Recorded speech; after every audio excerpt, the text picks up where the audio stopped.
Olá, muito boa tarde para quem está aqui nos acompanhando. Eu sou a Marilene Matos, sou servidora da Câmara, assessora jurídica, advogada e professora de Direito Administrativo e Constitucional. A gente está aqui para discutir as alterações da nova lei de licitações, um assunto muito atual e muito relevante para a administração pública. Então, a gente está aqui num bate-papo, vamos falar com o doutor Murilo Jacobi. O doutor Murilo Jacobi é um especialista em licitações públicas, é advogado, diretor-presidente do Instituto Protege, um instituto de capacitação na área de direito administrativo. Boa tarde, doutor Murilo. Boa tarde, professora Marilene. É uma honra estar aqui com você, dividindo esse momento. É uma honra recebê-lo também e estou muito feliz, muito honrada com o convite do CEFO. O CEFO, para quem não sabe, é a Escola Legislativa da Câmara dos Deputados. E o CEFO nos convidou para falar, então, sobre essas alterações normativas do PL 1292 de 95, conhecido como a nova lei de licitações. Esse PL, eu vou contextualizar a tramitação dele primeiro aqui no Congresso Nacional, para depois, então, a gente começar a falar das principais alterações que o projeto de lei está trazendo. Esse projeto, ele altera, modifica substancialmente, então, a atual lei de licitações, a Lei 8.666/93, ela revoga a Lei do Pregão, que é a Lei 10.520/02, e alguns dispositivos do regime diferenciado de contratações. A Lei 8.666 é uma lei que já tem 25 anos, é uma lei, então, que reclamava algumas atualizações. O tempo foi passando, as empresas foram evoluindo e surgiram a necessidade de que os dispositivos fossem atualizados. Essa atualização da lei de licitações, na verdade, ela nasceu no Senado Federal por um PL de comissão técnica de 2013. Em 2017, então, ela foi encaminhada para a Câmara dos Deputados e foi submetida a uma comissão especial para analisá-la. Essa comissão especial, ela emendou a lei de licitações, emendou drasticamente, por meio de um substitutivo, que quer dizer, então, uma emenda global do projeto, uma alteração substancial do projeto, e aí, por disposição da Constituição Federal, uma vez que a norma recebeu emendas aqui na Câmara, que a Câmara está atuando como casa revisora, então, ela voltou já para o Senado Federal. O Senado Federal, então, irá analisar as modificações que a Câmara dos Deputados introduziu no projeto. Quando eu falo que o projeto veio para a Câmara em 2017 do Senado, muita gente vai ficar em dúvida, porque o PL que aparece na imprensa é o PL 1292 de 95. Por que isso aconteceu? Porque, regimentalmente, quando chega uma proposição do Senado Federal, ela é juntada em proposições da Câmara que tratem do mesmo assunto. Então, esse PL na Câmara, bem antigo, de 95, ele já estava tramitando e, por conta disso, ele foi anexado, então, ao PL do Senado Federal. Então, esse é o estado de arte, a situação atual desse projeto. Volta agora para o Senado, então. O Senado, como casa iniciadora, vai apreciar as mudanças que a Câmara introduziu, que não foram poucas. A Câmara introduziu, então, diversas disposições com vistas a modernizar as contratações públicas, a torná-la mais eficiente, a aumentar a transparência nas contratações, a fazer toda uma adequação para que essa norma que vai, então, regular as compras e as licitações, ela se adequa a uma nova realidade. Ela foi pensada, então, como a partir de sugestões de técnicos, não só de técnicos, mas de organismos internacionais, ligados à transparência, e experiências internacionais também. A gente vai falar sobre isso ao longo do bate-papo com o doutor Murilo. E aí eu queria começar provocando o doutor Murilo a falar sobre um princípio que foi incluído expressamente no corpo da proposição normativa, que é o princípio do planejamento. Esse princípio, então, ele requer que haja um planejamento prévio aos procedimentos licitatórios. Uma das críticas que se fazia à atual lei de licitações, 8.666/93, é que ela focava muito no procedimentalismo da compra e esquecia ou deixava a desejar no quesito planejamento. Então, eu queria provocar o doutor Murilo para falar um pouco mais sobre isso e falar para a gente se esse pouco planejamento, essa insuficiência de planejamento, se cria um ambiente propício para a corrupção. Então, tem a palavra o doutor Murilo Jacobi. Muito obrigado novamente, Marilene. Novamente, é muito bom poder discutir esse assunto, porque é um assunto que vai impactar muito a vida de todos os brasileiros, né? A gente está falando das mudanças nas licitações públicas, e o ponto que você começou, eu acho que não poderia ter ponto melhor. Nós temos uma questão cultural que o brasileiro não tende a se antecipar às demandas. Vide o prazo para declaração de imposto de renda, que está chegando ao fim, vide compras de final de ano, as coisas sempre ficam lotadas no último dia, o brasileiro sempre deixa as coisas para o último dia. E isso acaba, essa questão cultural que a gente amplia, acaba afetando a licitação pública. É muito comum os gestores quererem começar uma licitação hoje porque precisam de um produto amanhã. A administração pública não tem o hábito de se planejar. Contribui também o fato da rotatividade, tanto de servidores quanto de presidentes, de chefes de poder, de chefes de órgãos, né?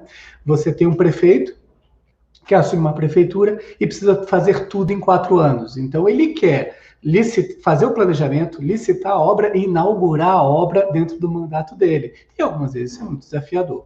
Então, o fato dessa lei se dedicar ao planejamento, ter capítulos e vários artigos específicos de planejamento, são alguns passos que nos ajudam a combater ou a mudar essa nossa cultura de não planejar, de não se antecipar, né? O governo federal já tem trabalho nesse sentido, nós temos algumas instruções normativas desde o ano passado, sobre o plano anual de contratação pública, mas são muito restritos à esfera federal. E esse projeto de lei, que lógico, quando se for aprovado, se for promulgado, ao entrar em vigor tem uma janela boa aí para o pessoal se adaptar, mas a ideia é que todo mundo caminhe nesse sentido. Eu comece a pensar no final de um ano o que eu vou adquirir para o próximo ano. E isso tem dois grandes benefícios para a administração pública. O primeiro, redução de desperdício.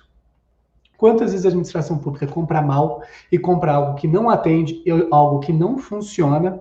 Por quê? Porque não pensou com cuidado, não planejou com calma, não se preocupou com todas as características, ou pior, comprar algo que não precisa. E, por outro lado, o ponto que você falou, professora, é justamente a questão da corrupção. Não se planejar, você acaba ficando refém de fornecedores, do fornecedor que tem disponibilidade, ou do fornecedor que é mais disposto a atender uma demanda, e isso acaba contribuindo para a corrupção, né? Se você tem, lógico que falar em planejamento em época de Covid é algo até que tem que ser feito com muita cautela, mas num ambiente normal, se você vai construir um prédio e você precisa que as coisas caminhem muito rápidas para serem inauguradas até o fim do ano, até o fim do mandato do agente público, é muito natural que quando você vai fazer pesquisa de preço, você já começa a falar com o empreiteiro, que é a pessoa que vai ter mais avançada no projeto, mais consciente, que vai conseguir colocar o menor preço. Então, tudo isso contribui, sim, para o aumento da corrupção, até porque uma falta de planejamento normalmente exige ajustes durante o contrato. E aí acaba que você nem sempre tem permissivo legal para mudar o contrato, adaptar a realidade àquela dificuldade encontrada. E aí você faz isso fora do papel, fora do processo, ou faz isso por debaixo dos panos. Então, nem estou falando simplesmente aqui da má fé, da má vontade, mas da efetiva intenção de lapidar interesse público. Mas você cria toda uma situação onde você fomenta, sim, a corrupção como uma solução aí do problema, que não foi planejado com a antecedência necessária e com a cautela necessária, né? Você fala de licitação, todo órgão público, todo gestor público, todo pregoeiro com licitação tem um caso onde ele diz que o chefe pediu para fazer um edital em 2 dias, que o jurídico teve que comer 24 horas, que teve que fazer licitação correndo, que rejeitou a intenção de recursos sem poder, mas porque precisava fazer no final do ano o orçamento do próprio ano. Então, infelizmente, isso é uma realidade em todas as esferas, em todos os órgãos, de maior ou menor grau. Essas atuações, então, assodadas, rápidas, elas não permitem, então, um planejamento adequado, e além de criar, então, um ambiente propício para a corrupção, mesmo que não seja o caso de corrupção, ela vai interferir na eficiência, então, do procedimento, não é isso? Perfeito. Vai interferir na qualidade e na eficiência da contratação. Veja, são vários exemplos, a gente vê no jornal com frequência. De novo, falar isso em época de Covid é cruel, né? É desleal, porque chovem exemplos, mas você sabe dessa época de Covid, todo semestre tem uma manchete de algum jornal dizendo que faltou remédio no posto de saúde. Poxa, se você não tem uma pandemia, não faz sentido você não se planejar, não conseguir isso com antecedência, né? Se você falta remédio, falta manutenção em carro de polícia, falta manutenção em carro de bombeiro, falta insumos em repartições públicas, isso tudo é falta de planejamento e organização. Então, o fato da lei dedicar um princípio, tentar construir a importância desse planejamento, eu acho que é um primeiro passo para a gente começar a mudar a cultura de forma mais eficiente, né?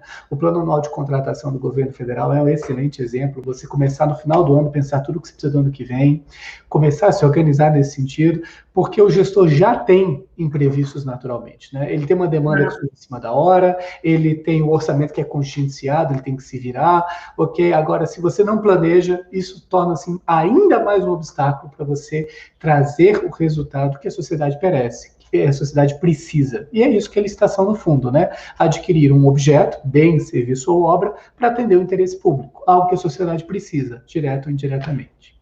Exatamente.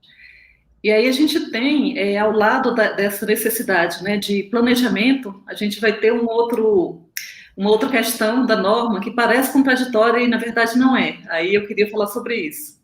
E é justamente a necessidade de agilidade no procedimento da contratação, né? A contratação ela precisa ser ágil, ela não pode ser burocrática. A gente está num momento da sociedade que a burocracia não vai deixar de existir, mas ela não pode existir naquele sentido pejorativo da burocracia como ineficiência, como aquele paquiderme que não anda, como o Estado significa que alguma coisa não está funcionando. Então, a gente precisa ultrapassar esse estágio, o Estado, a administração pública, os órgãos têm que funcionar.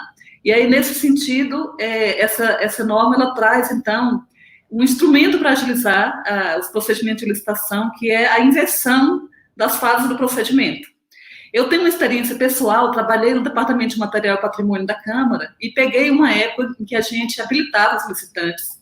Se gastava um tempo precioso nessa habilitação, se habilitava todos os licitantes. Aquele licitante, eventualmente, que não foi habilitado, né, entrava no mandado de segurança, aí tinha um prazo para recurso. Tudo isso tornava o procedimento muito lento, muito complexo. E aí, depois, terminada a fase de habilitação, a gente começava, então, a analisar as propostas. E aí, muitas das vezes, aquele licitante que entrou com recurso, que a gente gastou mal tempo, ele nem era a melhor proposta. Então, foi perda de tempo. Porque, na verdade, o interessante é você analisar a habilitação do melhor proponente. Então, eu queria que você desse a sua visão também sobre essa inversão que a lei prevê. Eu acho que é um avanço, né? E já vinha sendo adotado no pregão, né? No pregão e no regime diferenciado de contratação. E na lei das estatais, né? Então, não é um procedimento não é novo, mas sim é um procedimento que traz muito agilidade.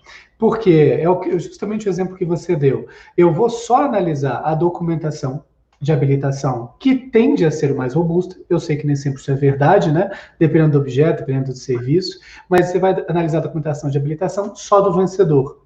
Em vez de ter, como a 866 hoje estabelece, a necessidade de analisar as habilitações de todos os licitantes presentes para depois olhar o preço. Então, isso, sem sombra de dúvida, é um ganho muito grande. E, por outro lado, a consciência da lei de saber que nem toda situação vai se resolver assim. E permitir o que a gente brinca chamando de desinversão. Né? Então, em alguns casos, você quer sim analisar a habilitação de todo mundo. Por quê? Porque é um objeto muito complexo e você tem que tirar os aventureiros. Porque um preço de um aventureiro muito baixo contamina a análise do julgamento da boa proposta. Então, às vezes, você no pregão, isso acontece muito, a gente tira 5, 6 empresas, inabilita no pregão e vai contratar com a 7ª. E sempre fica aquela preocupação, poxa, mas a 7ª é muito mais cara. Tudo bem, mas só a 7ª atende. Só a 7ª realmente tem expertise para executar esse serviço. Então, o fato da lei falar como regra, que a regra é a inversão, ou seja, primeiro é o preço, depois a habilitação, porque a regra das compras públicas é comprar papel, caneta, lápis, borracha, café, biscoito. Né? Não muito, né? Exatamente, são objetos Na nossa casa, em geral, na nossa casa tem né, você compra todo mês sabão, compra material de limpeza, comida. Exatamente. A maior parte dos processos licitatórios são, em termos quantitativos, são desse tipo de objeto. Então, sim, então vamos manter a regra. Primeiro preço, depois habilitação. Mas deixar nos objetos que são complexos, ou que não é necessário uma análise maior da documentação, ou que isso é mais importante, e o preço não é tão importante quanto a qualidade, você então permitir a desinversão. Né? Então, isso foi eu acho, um ponto muito sábio da norma e que foi incorporado pelas estatais. É lógico que a técnico falar que uma lei incorporar algo de um projeto, mas como você disse, o projeto começou em 2013, né? Isso está no projeto há um tempo, a lei das estatais que saiu em 2016 pegou e já colocou essa diretriz lá dentro. E isso tem apresentado bons resultados quando se fala em licitação de forma geral. Um avanço, então, considerável, né? Sem sombra de dúvida, quando se fala em tempo de licitação, você tem uma queda significativa aí, né? Você considera as licitações de modalidade de concorrência, tomada de preço, ainda que você considere só da abertura da habilitação até o julgamento do último recurso, você tem uma redução significativa aí de 40% a 60% do tempo da duração de uma licitação, de forma assim, bem geral. Tem um estudo do Instituto de Negócios Públicos, que produz aquele infográfico quase todo ano, e ele faz uma análise muito bacana sobre a diferença de prazo de uma licitação da modalidade pregão, a contar do primeiro dia da sessão até o último, das outras modalidades 866. E que a diferença, no fato, é só apenas a inversão de face, né? E essa diferença você saberia quantificar em termos percentuais ou é grande? Como que é? Isso, analisando nesse infográfico da Negócios Públicos, se eu não me engano, no último que eu analisei com muito cuidado foi de 2018, porque eu acho que 2020 não saiu ainda, estimava mais ou menos isso, um 45% de redução do tempo desde o começo da abertura da sessão até o final da sessão licitatória, né? Sem contar o prazo de publicação, porque aí cada modalidade tem sua regra. Então, estamos falando aí de 40%, 45% aí de uma redução de prazo em média, né? É um prazo significativo. Você fala uma licitação, processo licitatório demora aí 12, 15 dias hoje, na 866 você chegava à média de 25 dias aí. E lembrando que essa economia de tempo, ela tem reflexo na economia de pessoal também, porque é uma outra realidade da administração hoje. A gente vê que os concursos estão parados, né? Então, a administração está tentando racionalizar os seus serviços para diminuir as contratações e continuar atendendo a população com eficiência. Então, ainda tem esse reflexo. Aqui, Murilo, a gente tem uma pergunta que a Luciana Branco mandou. Os municípios estão preparados para esse futuro das contratações? Eu acho que ela está querendo se referir a essa questão do planejamento. Como você vê? A gente tem mais de 5 mil municípios no Brasil, né? E municípios de diverso porte, de diversa estrutura especial. Você vê, então, o que você acha? Vai dar problema com os municípios? Sem sombra de dúvida, vai dar problema com os municípios. Brincadeiras à parte.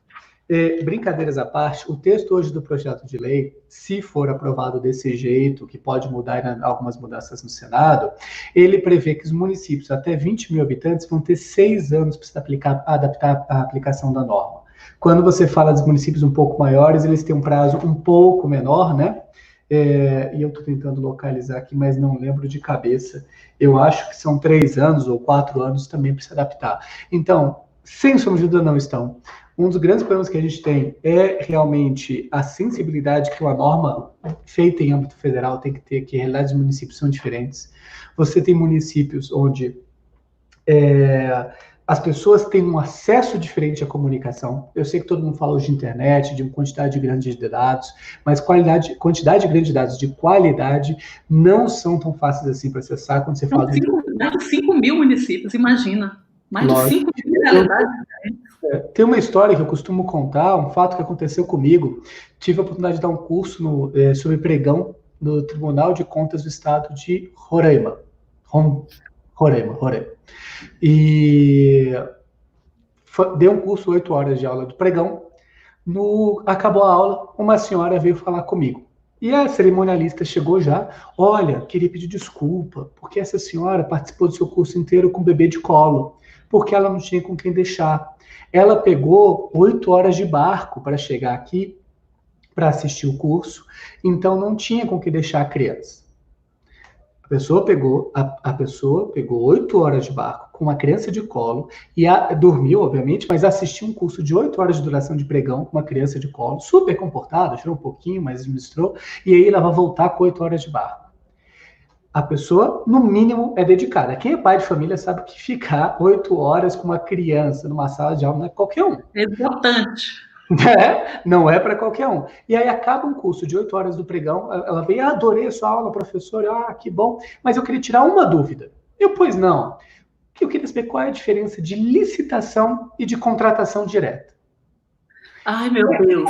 O tema, ele é tão básico, ele é tão introdutório, que é a diferença entre falar tudo de licitação ou você comprar sem fazer uma licitação, né? E aí eu falei, olha, para te responder, me diz o que você faz no seu órgão para eu tentar ajustar a resposta aí na complexidade que você precisa. Ah, não, lógico, eu sou presidente da comissão de licitação há 3 anos. Meu Jesus amado. Então, veja, a pessoa é dedicada, porque não é qualquer um que assiste uma aula com criança de colo. Ela tem disposição, ela tem interesse, ela só não tem acesso. E se o Tribunal de Contas não desse um curso gratuito para municípios, ela provavelmente não estaria não teria participado de um curso desses. E aí você vai falar com uma pessoa dessas, que mal sabe o básico da licitação, e não é por incompetência, não é por limitação, não é por falta de vontade, é por falta de informação. Essa pessoa, a gente tem que pensar ou criar cenários para receber essa pessoa no novo ordenamento.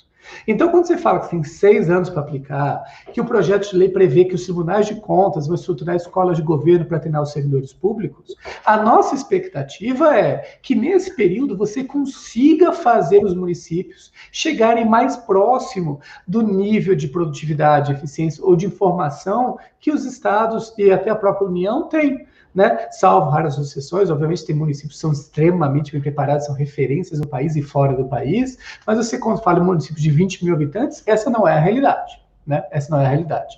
Então, os municípios não estão preparados e a nossa expectativa é que isso leve eles a se prepararem. Por quê? Um outro problema que a gente tem, e você sabe disso tanto quanto eu, professora Marilene, você tem um gestor público que raramente quer mandar o seu subordinado fazer curso, porque fala que é caro. O subordinado está fazendo licitação de 60, 80, 200 mil reais e o chefe não quer mandar um curso que custa 1.500, 2.000 reais. E por quê? Porque é caro. Então, talvez... Seja caro a falta de preparação dele, né? Sem sombra de dúvida. O prejuízo que um servidor mal preparado causa é impressionante. Então, veja, uma nova norma vai tirar tanto os gestores, quanto os chefes, quanto os pregoeiros, com o pessoal de licitação, da zona de conforto. E vão ter que se esforçar para alcançar.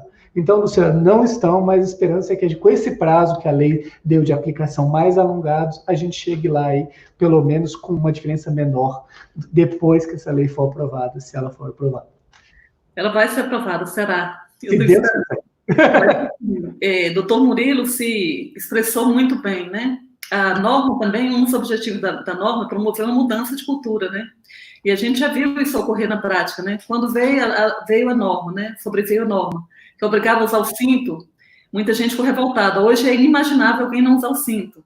Eu peguei uma época ainda que as pessoas fumavam. Quando veio a norma também, proibido fumar em locais públicos, ficou uma coisa absurda. Hoje ninguém mais discute isso. Então, uma das funções da norma, além de regular uma situação, também ela tem um caráter educativo e de mudança de cultura, né? Então, é isso que a gente espera dessa norma que está para ser aprovada, né? A gente tem esperança que, passada a pandemia, o Senado Federal vá se debruçar sobre ela e teve muita negociação e ela vai realmente adentrar o ordenamento jurídico, né? E aí, um outro ponto aqui muito interessante que essa norma trouxe, que tem tudo a ver com a época atual, são soluções de inovação, né? O que acontece? A administração pública, muitas vezes, ela não tem expertise, né, técnica para soluções mais complexas. Vou explicar melhor. De repente, um gestor público, ele se depara com um problema cuja solução não é fácil, demanda, então, conhecimento tecnológico que ele não tem. É a tal da assimetria de informações, né, que alguns administrativistas falam, que existe entre o agente público e a iniciativa privada, que está ali no dia a dia, na tecnologia. E aí, com vistas a isso, a norma, ela albergou uma solução que a comunidade europeia já usa, os Estados Unidos já usa. Na verdade, são 2 instrumentos que permitem, então, essa interação do setor privado com o setor público antes mesmo da licitação. Então, o setor privado vem e oferece soluções, fala sobre algumas soluções, sugere soluções para a administração pública, sem compromisso, e aí depois a administração ela vai saber pelo menos o que ela tem que contratar para resolver aquele problema. Então, esses 2 instrumentos são o procedimento de manifestação de interesse e uma nova modalidade licitatória que vai ser criada com a norma, que é o diálogo competitivo, que vai propiciar, então, essa interação, essa informação, para que o setor público possa decidir melhor. Doutor Murilo, então, o senhor tem a palavra para falar sobre esses 2, que eu acho que, assim, importantíssimas modificações que a lei está trazendo. Obrigado, professora. Só queria aproveitar e cumprimentar os amigos aí, o professor Ronaldo Corrêa, o professor Paulo Alves aí, que está aqui com a gente, prestigiando. Fico muito feliz de ter vocês aí, pessoal. Um abraço. Vamos lá. Esse é um problema que o gestor passa. O gestor tem que, com a brincadeira que a gente fala, comprar do alfinete ao foguete. E ninguém sabe comprar tudo isso, né? Na Força Aérea eles dizem que isso é literalmente, né? Você compra alfinete para costurar roupa, a farda, e compra peça de foguete. Então, é mais grave. Mas a maioria dos órgãos públicos é realidade, né? Eu fui servidor público do TRT da 10ª região e em determinado ano, trabalhava no setor parte de licitações, parte de planejamento da licitação, chegou uma demanda para fazer gestão de material, de patrimônio para o RFID. Eu não sabia nem se era de comer ou de passar no cabelo, né? Brincadeira, mas é uma dificuldade, eu não sabia nem como começar. A professora Marilene trouxe aí 2 dispositivos, 2 instrumentos que são bem robustos, e a lei trouxe outros 2, são um pouco mais simples, que eu vou falar para vocês também. Mas então, procedimento de manifestação de interesse não é novidade, porque ele já está previsto na lei de concessões PPP, né? Contudo, ele é novidade quando se permite trazer as licitações. O que é o procedimento de manifestação de interesse? É a possibilidade de trazer os licitantes, como a professora Marilene falou, para apresentarem projetos para uma solução da administração pública. Logo, Chico, que isso é um processo mais trabalhoso, mais burocrático, mas assim você vai conseguir trazer soluções diferentes e até ter acesso e até combinar soluções. Então, veja, você, prefeito, numa realidade, governador, secretário de saúde, quer construir um novo hospital. Você vai lá e vai abrir um projeto de manifestação de interesse para as pessoas apresentarem projetos para um hospital sustentável, que reduza a economia de energia elétrica, que esteja alinhado aos conceitos de melhor qualidade de vida do paciente. Porque isso já é uma cultura que permeia a área de saúde, né? Ou você botar um monte de pacientes em salas pequenas, sem janelas, desde que não seja um momento crítico ou sala de cirurgia, né? Isso acaba dificultando a autoestima do paciente e a disposição do paciente para lutar com a doença. Então, isso são fatores que permeiam a literatura da área de saúde. Então, você pode trazer tudo isso para os licitantes apresentarem projetos e você decidir, eu quero esse projeto ou eu vou combinar esses 2 ou 3 projetos para minha solução. E eu só vou precisar pagar por esses projetos quando eu for executar o serviço. Quem ganhar a licitação vai ter uma parcela da sua remuneração que é pagar o autor do projeto, ok? Que pode, inclusive, participar da própria execução do objeto. Então, é uma solução muito interessante para você, quando fala de grandes empreendimentos, trazer essa construção em conjunto. O diálogo competitivo, por sua vez, ele é a possibilidade de você ajustar e adaptar um projeto básico que a administração está fazendo. Então, por exemplo, a administração pública está elaborando um projeto básico para estruturar uma virtualização dos seus processos. Poxa, não existe sistema pronto para isso. Isso é uma estrutura que tem que ser pensada e construída. A administração pública faz o projeto básico, uma minuta de projeto, publica isso, chamando os licitantes para vir. Os licitantes, então, têm uma habilitação simplificada e os habilitados vão dialogar sobre o projeto. cada um com a sua rodada, transparente, gravado, tem uma possibilidade de sigilo, mas mesmo quando tem sigilo, tem que ter participação dos tribunais de contas, os tribunais de contas são convidados, o Ministério Público também, para acompanhar o diálogo. Acabou o diálogo, a administração pública tem um prazo e fala, esse é o meu projeto básico, então, com a contribuição de vocês e com as contribuições que eu acolhi, e fala, agora vocês têm 40 dias para apresentar a proposta de todos vocês que participaram do diálogo. Então, também a possibilidade de você amadurecer um projeto básico quando a administração pública está longe das informações ou não tem um acesso fácil a essas informações. Outras duas ferramentas que já existem, mas que são pouco regulamentadas, é a questão de audiência e consulta pública, que são soluções muito mais simplórias, muito mais simplistas, na verdade, para, às vezes, você dialogar com o particular. Um gestor público que precisa passar pelo que eu passei, de fazer um projeto básico de contratação de gestão de material de patrimônio com RFID, precisa ter a oportunidade de conversar com o particular. Agora, o que você vai fazer hoje? Entra na internet, acha o primeiro, liga, manda e-mail. Você fica com dúvida se isso é moral, se isso é transparente, se isso é isonômico. Então, você pegar, pesquisar, convidar essas empresas para uma audiência pública para ajudar saber como você começa um projeto, são muito ferramentas que estão melhor regulamentadas nesse projeto de lei e que vão dar uma solução para o gestor dialogar com o privado de modo ético, transparente e seguro. E aí ele aproveita a expertise do setor privado nas soluções que a administração precisa. Exatamente, professora. Porque, como eu falei, o gestor compra do alfinete a foguete. Ele não tem que estar pronto para comprar tudo isso, né? Então, você permitir trazer o particular, ele trazer sua expertise, sua experiência, contribui para a boa solução, se for feito do jeito certo. Afinal de contas, se você for falar da maioria dos órgãos públicos, quantos órgãos públicos têm engenheiro no quadro? E desses que tem engenheiro, quantos prédios cada engenheiro desse construiu? Nenhum. E aí você vai para a iniciativa privada, onde o engenheiro de uma empresa, de uma construtora, constrói 3 prédios por ano. Ele tem muito mais noção do que pode dar errado, dos problemas, dos cuidados que tem que ter, do que o seu engenheiro, que pode ser extremamente competente, mas não tem a vivência prática de construção. Afinal, ele fez o concurso e faz projeto básico de reparo, de reforma, de levantar a parede, trocar piso. E na hora que você tem que construir uma nova sede para o seu órgão, ele não tem a expertise necessária ou a cautela necessária para pensar em tudo que pode dar errado para tentar antecipar o máximo possível. Então, isso ajuda, como você falou, a nivelar o conhecimento entre público e privado. Tornar mais simétrico. Aí a gente tem uma pergunta aqui do Ronaldo Correia. Deixa eu ver, voltar aqui. Eu não consigo mais voltar a pergunta. Eu estou lendo aqui, Maria. Posso ler, então? Pode. O Ronaldo Correia, então, falou, se pensarmos na cadeia de suprimento como um todo, precisa capacitar todos os agentes públicos, desde o demandante, passando pela autoridade competente, equipe de licitação e fiscais de contrato. E ele colocou de forma muito precisa, né? Porque uma briga que a gente tem é que o licitante, o órgão público, ele encontra o servidor de determinada vara, de determinado gabinete, encontra o cara da licitação e fala, olha, tô lá com a cadeira que você comprou, ela é muito ruim.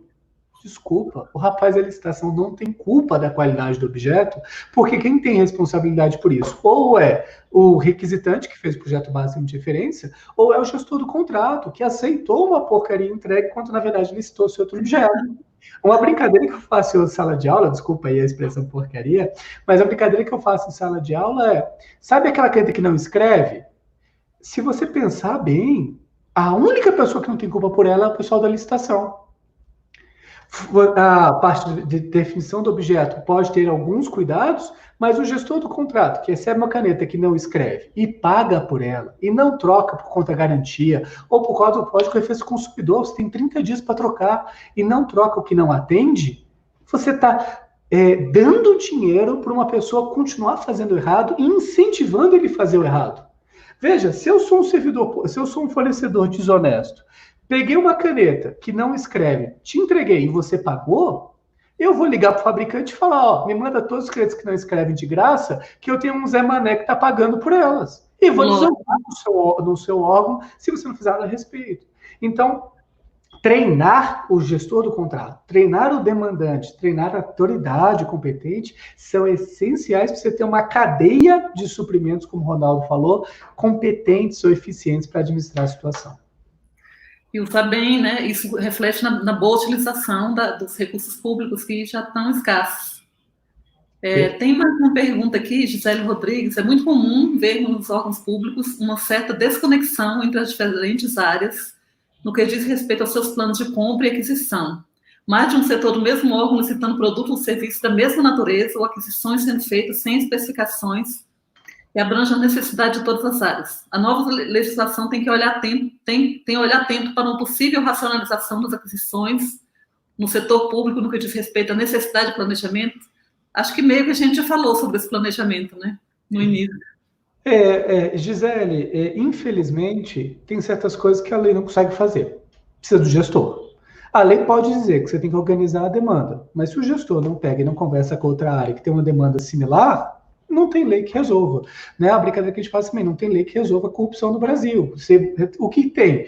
Controles rigorosos, uma mudança de cultura. Isso ajuda a combater corrupção. Isso ajuda nesse cenário. A lei propõe que no seu planejamento você considere demanda de todos os setores do seu órgão. Consulte os outros setores que têm demandas similares. Mas, infelizmente, se as pessoas não se envolverem nisso, não vai ter uma mudança de cultura. E aqui, entre nós, na hora que tem uma lei estabelecendo isso e o gestor não faz, os tribunais de contas crescem. E vão punir o gestor porque não se organizou, não planejou, porque está faltando medicamento, porque num hospital comprou medicamento e o outro hospital, dentro da mesma secretaria, não tem o medicamento, falta de planejamento e vai punir o gestor, porque isso é prejuízo à sociedade. Então, a gente tem que, e aí eu volto ao que o Ronaldo falou e volto ao que a professora Marilene falou, a necessidade de mudança de cultura, de planejar, dos órgãos públicos se estruturarem para que o gestor público entenda o que ele precisa fazer e todo mundo trabalhe junto. Eu entendo, Murilo, que, na verdade, ainda que a lei não previsse esse princípio do planejamento, a Constituição ela requer uma atuação da administração que tenha em vista a economicidade e a eficiência. Então, na minha opinião, na minha visão, acho que ainda que a lei não previsse expressamente, o gestor que comete um erro tão grosseiro assim, né, o gestor do órgão que deixa que chegue situações em pontos assim absurdos, ele fere os princípios da administração pública e pode responder por isso também. Assim eu entendo. Sem sombra de dúvida, professora Mariana, sem sombra de dúvida. A vantagem de estar numa norma é que você, de novo, forma como um gatilho para ajudar a mudar a cultura, porque isso já tem que se fazer. Lógico, é o que você falou, é o mínimo razoável que você tenha uma relação entre os órgãos, mas infelizmente não é a realidade. Quantas vezes você vai no estado e você vê que o secretário de saúde mandou oficiar todos os hospitais perguntando o que eles têm, o que eles precisam de determinados materiais, aí o pessoal não responde, demora, responde com a quantidade errada. Então, infelizmente, falta de profissionalismo dos gestores, das operacionais também nessas áreas, dificultam o gestor que não pode ser o único culpado por essa situação, né? Então, é muito mais mudança de cultura do que simplesmente um novo dispositivo legal que vai resolver o problema do Brasil. Sim, mas eu sou esperançosa, que eu acho que sempre a norma introduz uma cultura, né? Já falei isso antes, continuo nessa esperança. Tem ponto dessa. A lei também, ela foi gestada, discutida também no contexto de combate à corrupção, de transparência, de bom uso dos recursos públicos. Então, no imaginário popular ainda persiste muito essa ideia de que licitação superfaturada, a pessoa se deu bem, a empresa se deu bem com licitação, né? Persiste essa ideia ainda. Então, a gente teve vários diplomas, né, de combate à corrupção. E a norma, então, ela colocou um dispositivo que está nesse sentido de combate à corrupção. Ela coloca, então, a necessidade de existência de compromisso de implementação de programa de compliance nas empresas e organizações para contratações de grande vulto.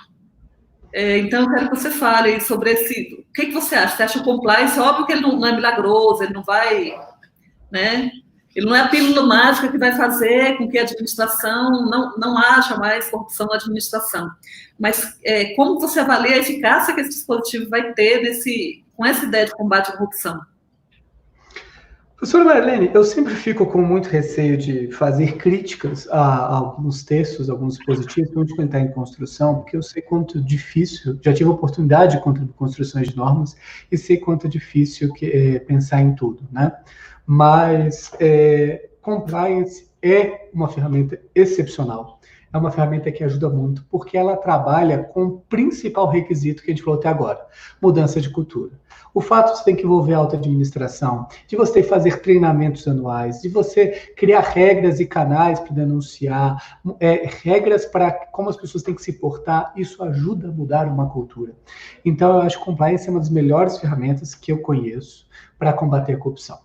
Infelizmente, o texto legal foi muito interessante trazer a ideia de que exige o compliance em contratações de grande vulto, só que ele não entrou, e para mim a parte mais crítica, é quem vai fiscalizar esse compliance implementado.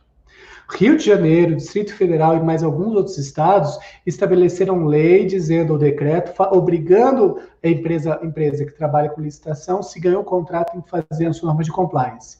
E quem é o responsável por fiscalizar? O gestor do contrato. O gestor do contrato que não sabe o que é compliance, não sabe o que é integridade. Então, se isso não for bem organizado, você vai incentivar o compliance de prateleira, que não resolve, que o cara tem por proforma, né, ou a empresa compra para dizer que atendeu, e efetivamente não traz nenhum resultado. Então, o compliance, isso tem que ser melhor estruturado, na minha opinião. É uma medida muito interessante, muito positiva, mas precisa melhor ser estruturado para que você tenha fiscalização por pessoas que sejam aptas a fiscalizar isso.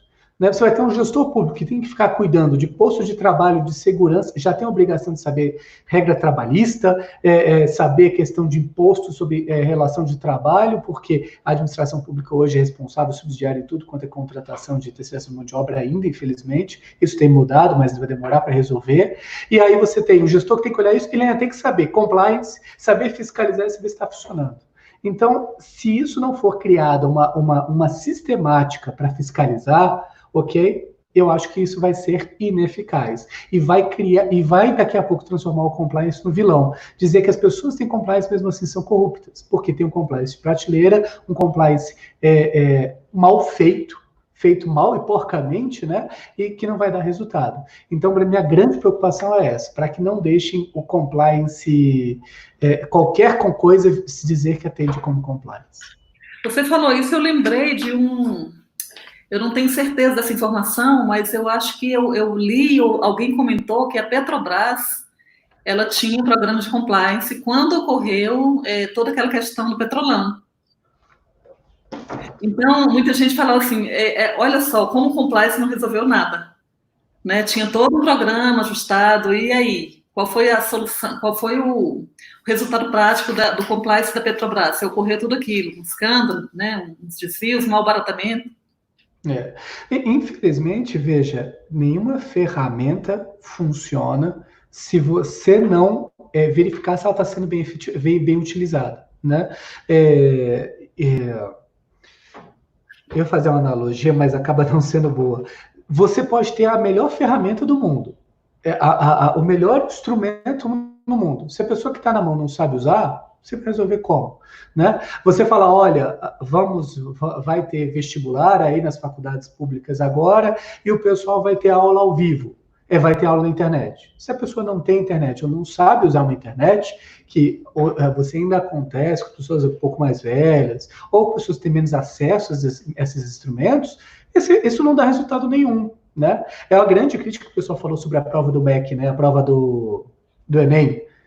Você falar que o pessoal pode fazer aula em casa, mas o pessoal em casa não tem computador, não tem internet. E aí? Tem um instrumento, mas você não tem como aplicar. Então, o compliance é a mesma coisa. Se o compliance não for bem fiscalizado e garantir que as pessoas saibam aplicar e estejam aplicando, é mais um papel em branco. Vai ficar aquela coisa que a gente brinca no direito, a lei que não pega, né? Existe, mas ninguém cumpre. Sim. Vamos torcer para que pelo menos haja essa mudança de cultura, então, né? A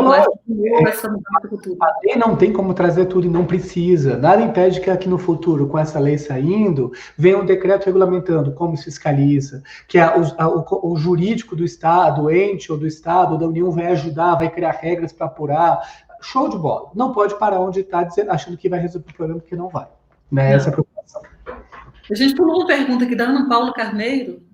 Qual a diferença entre consulta pública e procedimento de manifestação de interesse? Excelente pergunta, Ana Paula. Vamos lá. A consulta pública é um procedimento informal, onde você divulga alguma informação, um projeto básico, um termo de referência, um contrato, um edital, um anteprojeto, e pede para as pessoas fazerem suas considerações. Você pode exigir que as pessoas façam o cadastro, etc., mas você recebe essas considerações e depois analisa. Um procedimento de manifestação de interesse, você faz uma carta de intenção dizendo: eu quero construir um hospital sustentável, né? Se adequado às melhores normas de saúde do mundo. E as empresas se aparecem, elas chegam depois do seu edital, você vai verificar se elas têm uma habilitação, uma condição para executar este projeto, se tem expertise no projeto. E aí você autoriza eles fazerem um pré-projeto.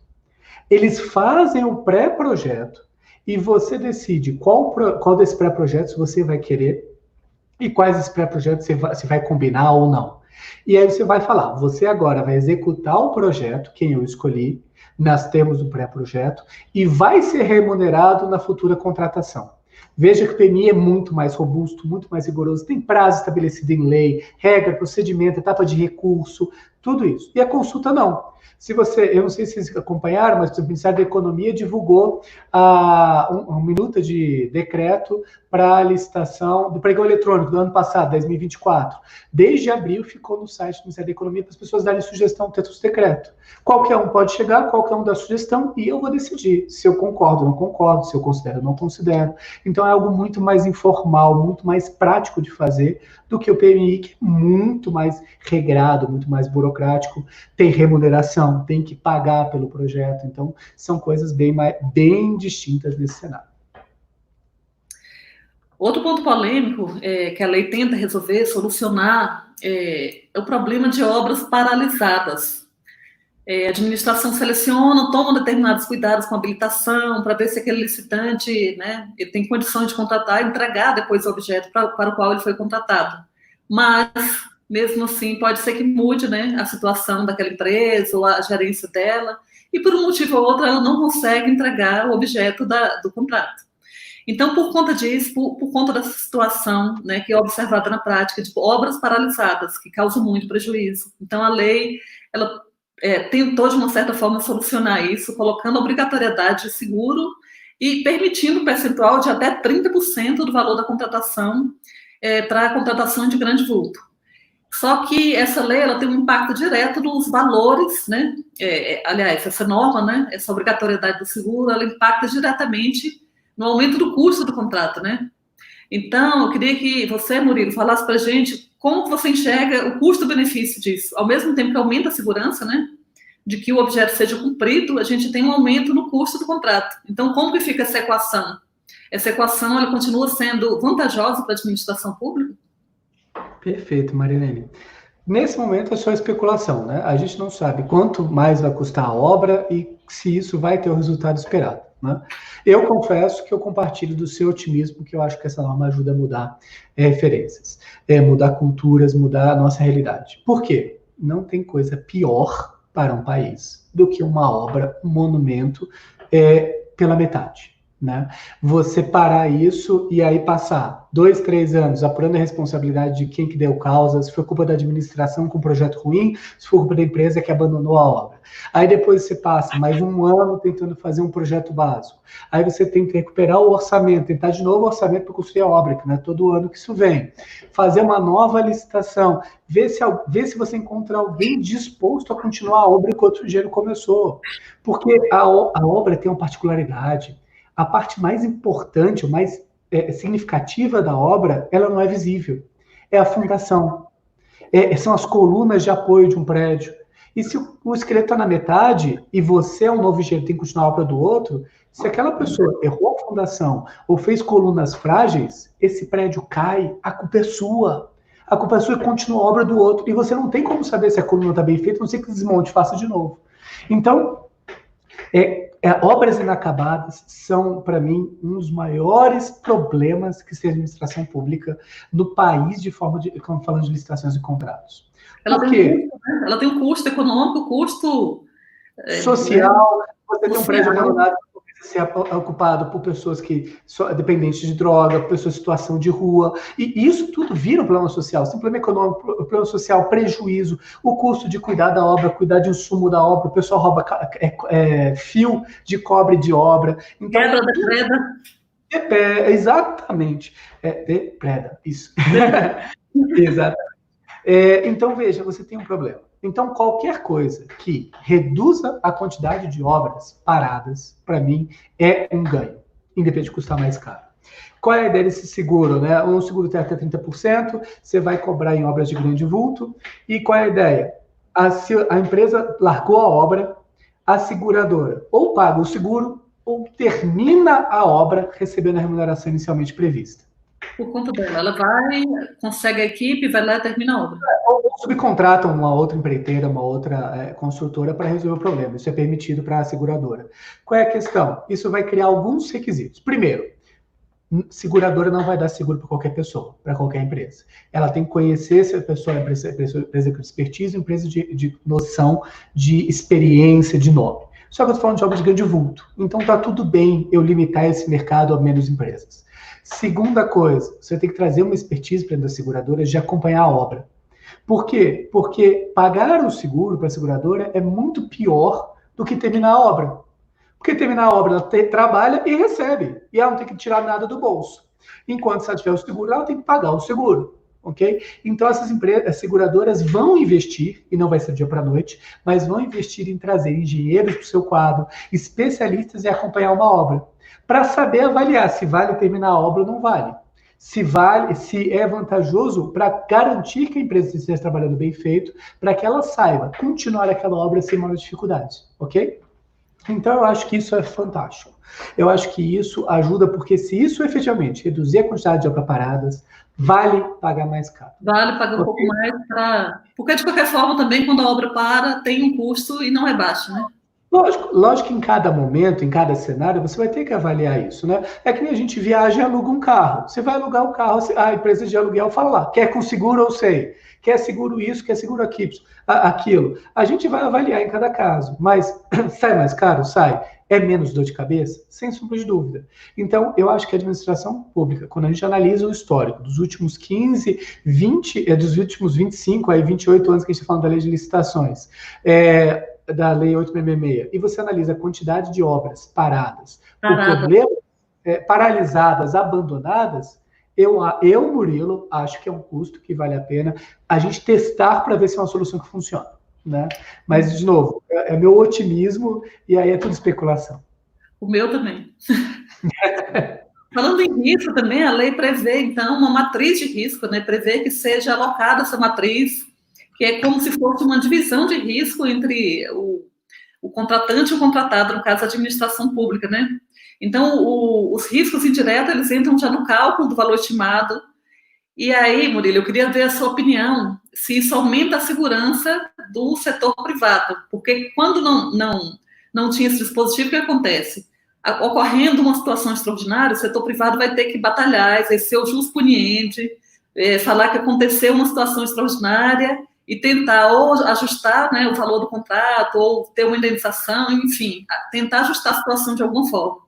E quando essa matriz ela já vem prevista no edital, então, que é o que está previsto na norma, né? Fala sobre isso para a gente. Ela aumenta a segurança do setor privado, isso é bom. E bom também para o Estado, né? Lógico. Isso também faz parte de um profissionalismo, um amadurecimento, planejamento da contratação. Porque hoje, quando a gente fala... Primeiro, que aqui não sabe matriz de risco, é você delimitar o que é responsabilidade do particular e o que é responsabilidade da administração. A gente já faz isso. De uma maneira muito sutil, mas a gente faz. Se chama direitos e deveres. Está em todo o contrato, tem lá. Direitos da contratada, deveres da contratada. Direitos do contratado, deveres da contratada. Qual é o problema? Hoje o pessoal faz um contrato padronizado e aplica os mesmos direitos e deveres para compra de caneta, construção de prédio, contratação de seguro, contratação de equipamento médico. E aquilo acaba se padronizado. Lógico que a padronização ajuda em muitos critérios, mas a matriz de risco precisa ser analisada com mais cuidado. É lógico, a matriz de risco, provavelmente feita de um contrato feito em 2019, nunca consideraria o Covid, uma pandemia mundial nos seus efeitos, mas isso ajuda a reduzir problemas na gestão. É impressionante a quantidade de contratos públicos paralisados ou judicializados para discutir de quem é a culpa.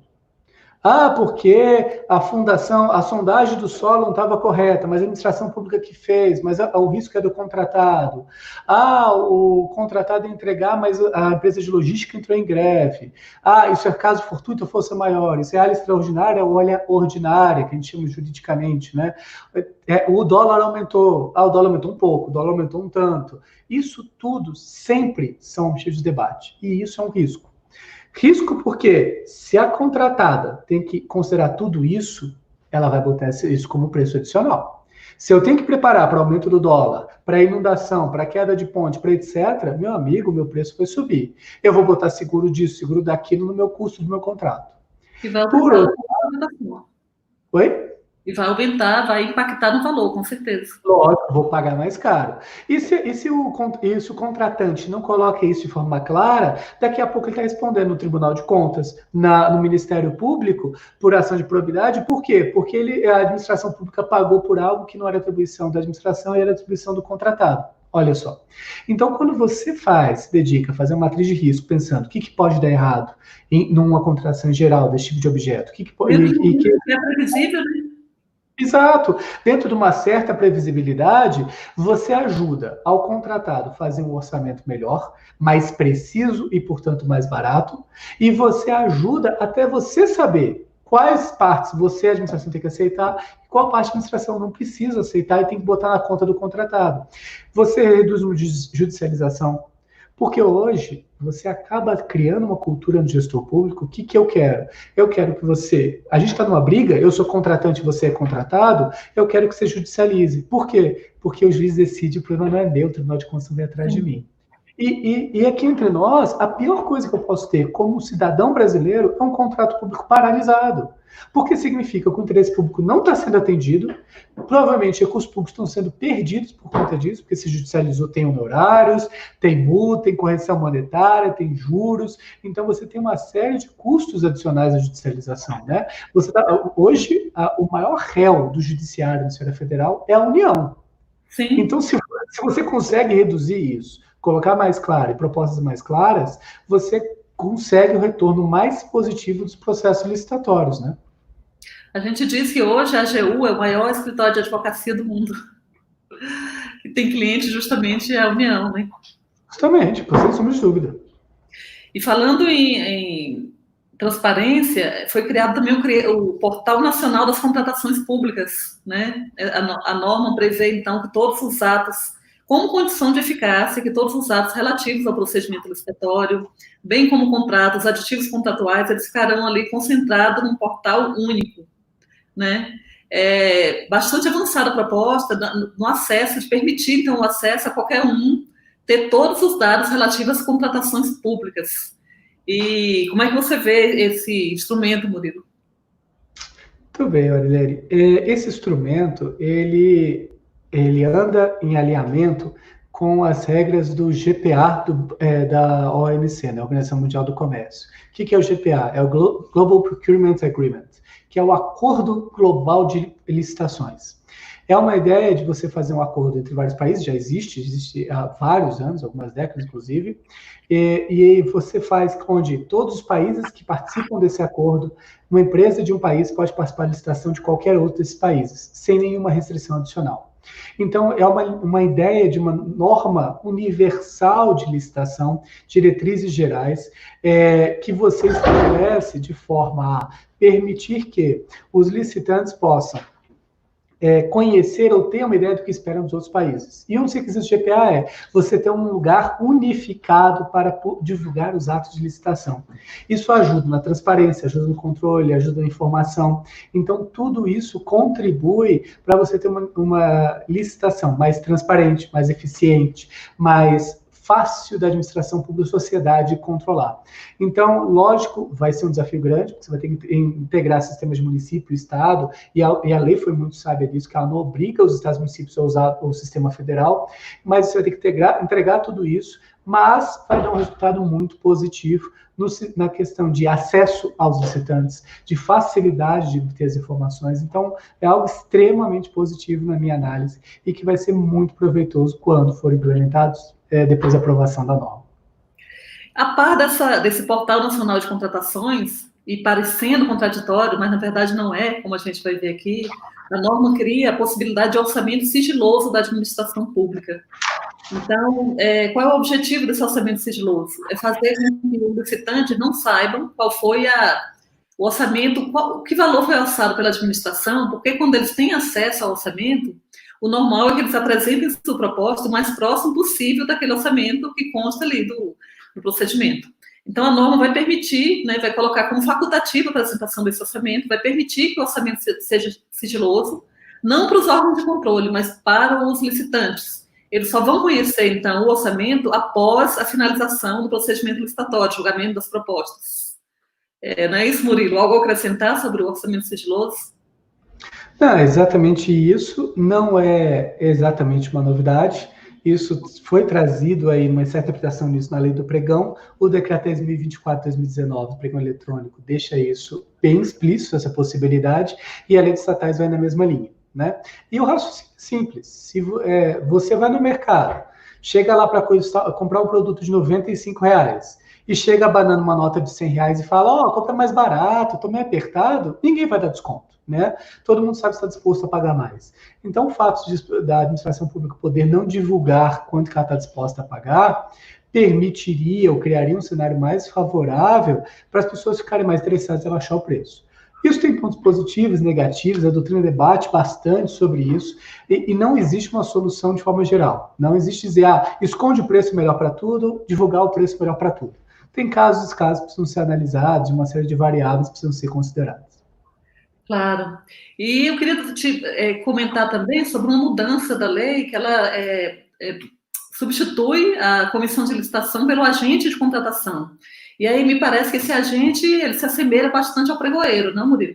Ele ficaria, então, responsável pela condução dos trabalhos, ele teria uma equipe. Então, qual é o sentido dessa mudança da comissão de licitação pelo agente de contratação, né?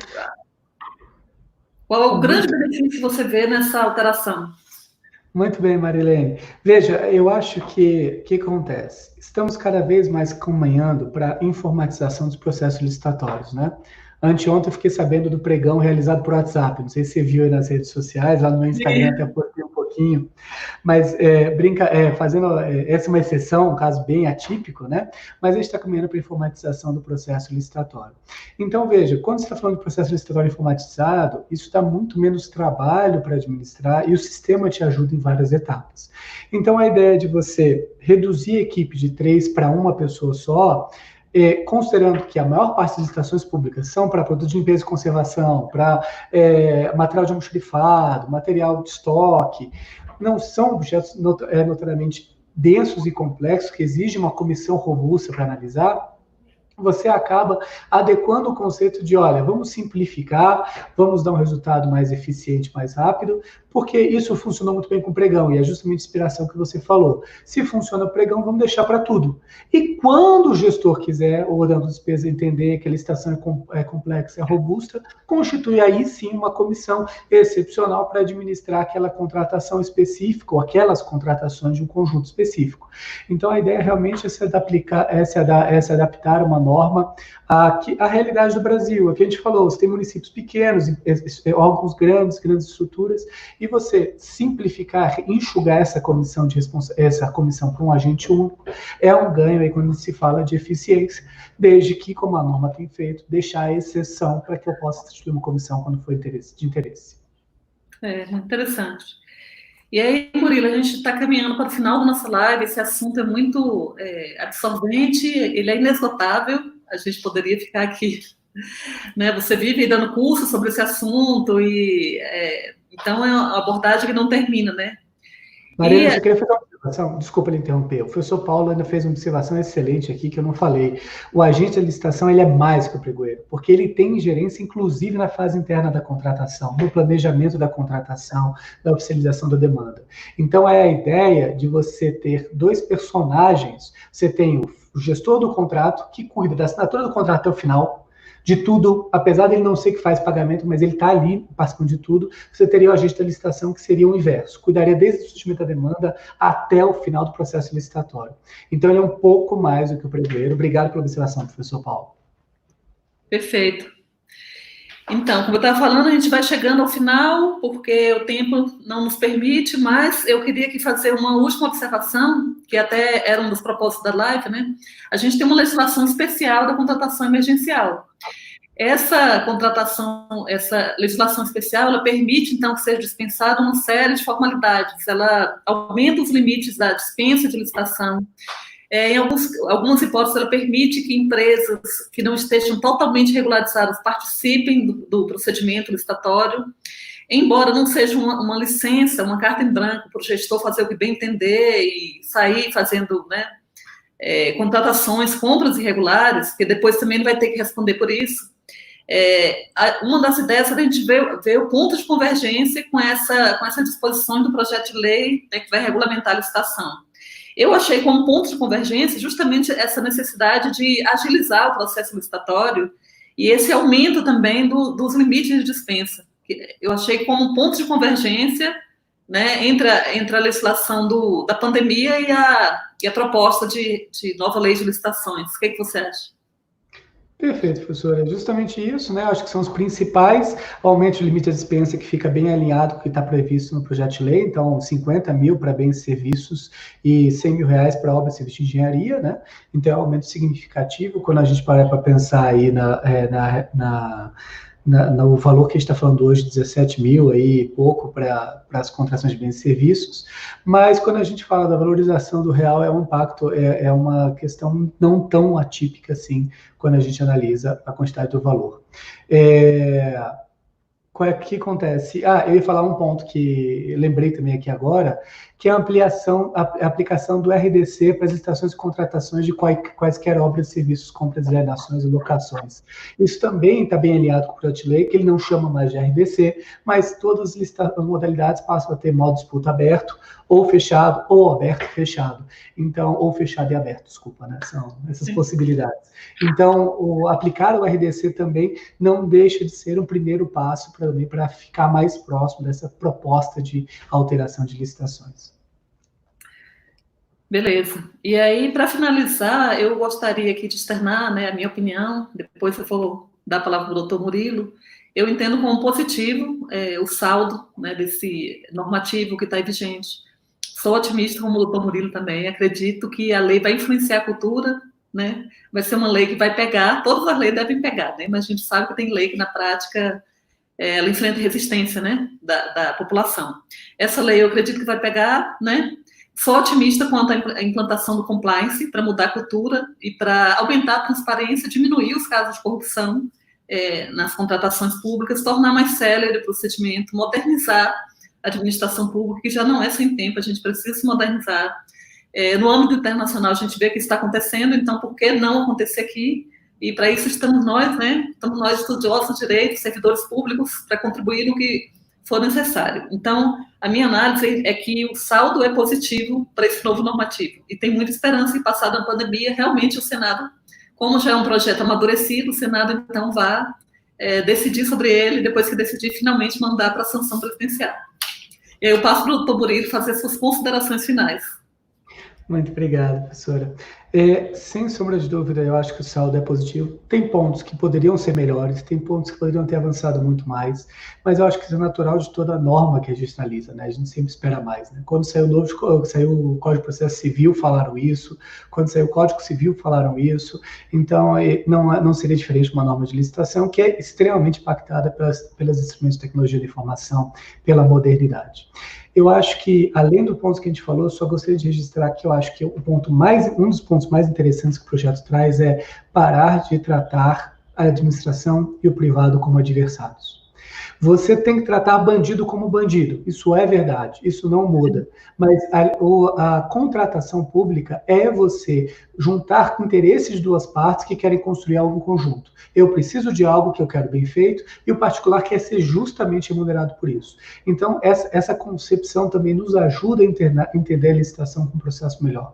Porque é isso que a gente quer com tudo. Se você contrata uma pessoa para fazer um serviço na sua casa, prestar um atendimento na sua casa, você não trata aquela pessoa como bandido, né? E isso inviabiliza o negócio. Então, trazer essa cultura, fortalecer essa ideia de que o particular tem coisas para somar para a administração pública, sim. Lógico que ela não vai deixar de exigir suas regras e de exigir o cumprimento delas, tem que ser rigorosa, tem que punir rigorosamente, mas o particular está vindo para agregar. E quando tiver, a gente vai cuidar disso. Então, isso eu acho uma questão extremamente positiva desse projeto, que isso realmente estou muito ansioso para ele vir, porque ele vai melhorar, ele traz muitas coisas muito bacanas. Bota na lei coisas que já estavam na doutrina, na jurisprudência e normas infralegais. Isso tudo ajuda a aplicação de forma geral. Para mim é um saldo extremamente positivo. E fala de acordo com o que o Ronaldo falou, que legislar é a arte do possível. Então é isso mesmo, eu acho que é uma excelente norma, que a gente fica muito ansioso para ela vir. Professora Marilene, ou foi eu que caí?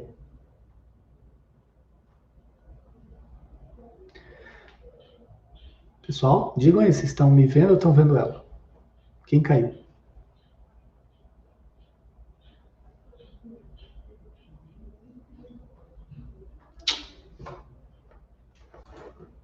Opa, então tá bom, já me avisaram aqui, a professora Marilene caiu, então eu vou fazer os meus fechamentos aqui, né, para todo mundo. Em primeiro lugar, agradecer aí o pessoal da Câmara dos Deputados, ao CEFOR, pela oportunidade de falar sobre esse tema. É um tema muito rico. Infelizmente, a gente não tem a disponibilidade de passar o dia inteiro aqui, porque eu gostaria. É um tema aqui muito bacana para a gente conversar. Agradeço imensamente o convite. Agradeço imensamente a professora Marilene pela oportunidade de trocar ideias com ela, sempre muito positivo. E agradeço todo mundo que assistiu, participou aí, deixando aí meus especiais abraços ao professor Ronaldo, ao professor Paulo. Eu tenho muita admiração também. Tá certo?